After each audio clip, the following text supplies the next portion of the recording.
Ceux qui pensent que le pays sera balkanisé, ils se trompent. Ceux qui pensent qu'un peuple étranger viendra dominer le Congo, ils se trompent également. Ceux qui pensent que cette situation continuera ainsi, ils se trompent.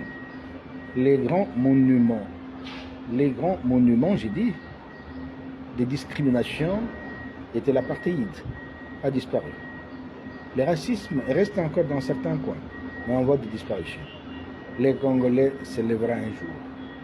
Et quand il va se lever, ce ne sera pas trop tard, mais il se lèvera. Donc pour simplement dire que nous n'encourageons pas cette situation d'être battu, d'être dominé, mais nous comprenons que c'est toujours les résultats de toutes ces guerres avec des conventions et des accords de négociation. Voyez, à Sun City, négociation. Voyez, en Zambie, négociation. À Windhoek, Namibie, négociation. On a eu autant de négociations qui ont fait qu'on a été infiltré jusqu'à la moelle épinière. Ça se connu. Et les conséquences, on est en train de le vivre. Et puis, on veut encore nous soumettre à une négociation pour régénérer l'équipe.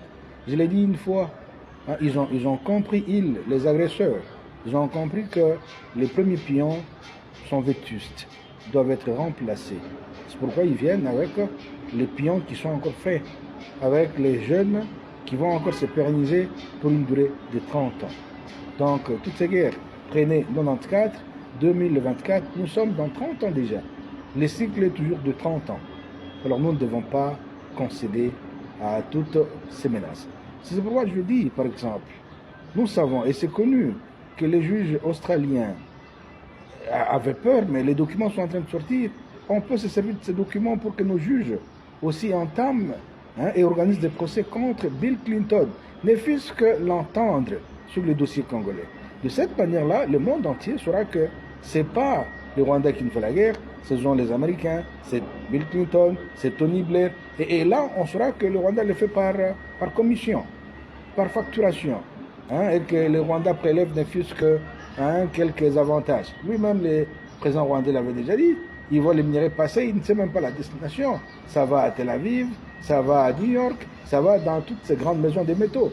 Donc, aujourd'hui, on peut dire que c'est le Rwanda l'agresseur parce que c'est avec lui que nous nous battons, mais nous savons, derrière lui, c'est des grandes puissances. Mais on n'a pas peur.